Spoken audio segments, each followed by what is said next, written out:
Joining me now is former President Trump's attorney, Michael van der Veen. Thank you, sir, for joining us. Let's get right into those words that we heard from Senate Minority Leader Mitch McConnell. He ended the trial with this passionate speech about President Trump's involvement in the insurrection. During it, he said that the former president is still liable for everything he did during his period in office. Are you expecting to face more charges against Mr. Trump in the near future, and do you anticipate being part of that defense?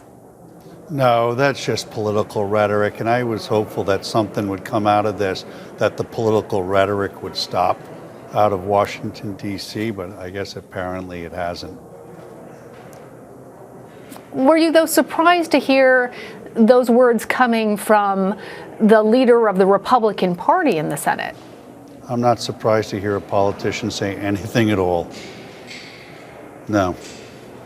Well, throughout the trial, you denied that Mr. Trump had a role in inciting the January 6th insurrection at the Capitol. You argued, first of all, that there was no insurrection, but during your closing arguments, you seemingly admitted that there was, in fact, an insurrection, using that word, saying that was not up for debate. What role did the former president play? You didn't understand the case. I used the word I'll give you the opportunity to clarify, sir. Sure. I used the word insurrection in my closing argument when quoting the charging documents.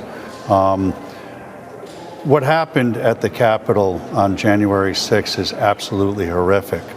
But what happened at the Capitol during this trial was not too far away from that. The prosecutors in this case doctored evidence. They did not investigate this case, and when they had to come to the court of the Senate to put their case on, because they hadn't done any investigation, they doctored evidence. It was absolutely shocking. I think when we discovered it and we were able to expose it and put it out, I think it turned a lot of senators. The American people should not be putting up with this. They need to look at who these House managers were and look to see whether these are the folks they want representing them. It was shocking to me. Wouldn't have believed it.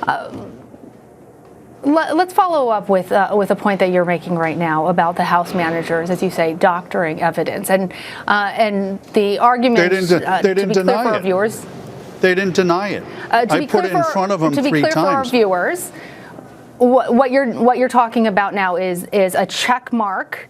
That's a verification on Twitter that did not exist on that particular tweet. A 2020 that should have actually read 2021, and the selective editing, you say, of the tapes. Is that the doctored evidence of what you're speaking? Wait, that's not enough for you?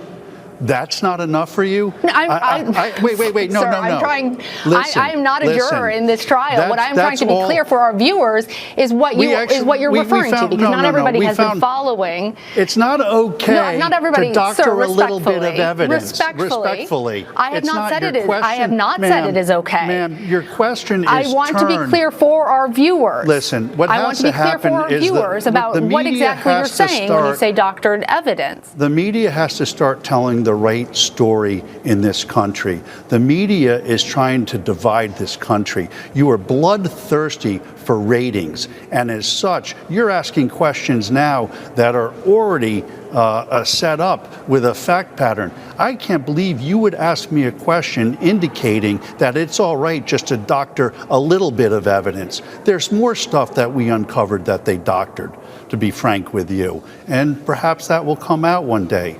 But we won this case, and I'm not a sore loser, but what happened, or a sore winner, I should say, but what should happen is somebody should look at the conduct of these House managers.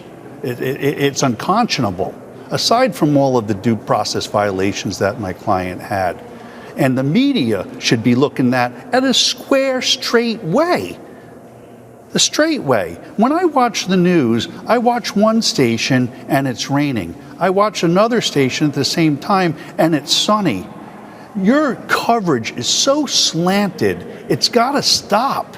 You guys have to stop and start reporting more like PBS does rather than a TV news show that doesn't have any journalistic integrity at all. What I'm telling you is that they doctored evidence. And I believe your question says, well, it's only a Twitter check and changing a year of a date here. They switched the date of a Twitter a year to try to connect it to this case. That's not a small thing, ma'am. The other thing they did is they put a check mark on something to make it look like it was a validated account when it wasn't. And when they were caught, they didn't say anything about it. They didn't even try to come up with an excuse about it. And that's not the way our prosecutors or our government officials should be conducting themselves. And the media shouldn't be letting them get away with it either. I'm tired of the biased media on both sides, left and right. What this country wants, what this country needs, is this country to come together, to take the left and the right and find a middle ground and start responsibly being our public officials, our elected officials. And one of the reasons why they do it is because of the media. Because the media wants to tell their narrative rather than just telling it like it is. And frankly, I'm tired of it. I'm not a media, I'm not in front of your cameras all the time, but what I've been subjected to this last week. I understand, and I've given you the opportunity. You don't want to hear the truth. Yeah. Okay. I've given you the opportunity. I will remind you that what I said was that for our viewers who have not been following all of the hours of this trial, to be clear about what you are speaking about. And I understand I'm speaking that you about seem the House very manager's upset. failure to prove their case. That's what I'm telling you. They weren't able to prove their case. You have won the acquittal of your client. Yes, and if you'd like to continue to talk about this conversation, we can have that discussion. I don't need to. But for me to ask a question, A slanted question that was set up to say it's okay for them to cheat. That was your question. Isn't it okay for them to cheat? I didn't say that. It's just a little bit. You said, to be fair, it was only a check on the Twitter. That's what you said. You got to live by your words. That's the problem. The media has to start living by the truth and not try to create a narrative. Michael Vanderveen. Yep. Thank you for joining us. I do appreciate. Yep. Okay. I see you taking off your microphone now. That was President Trump's defense attorney, Michael Vanderveen.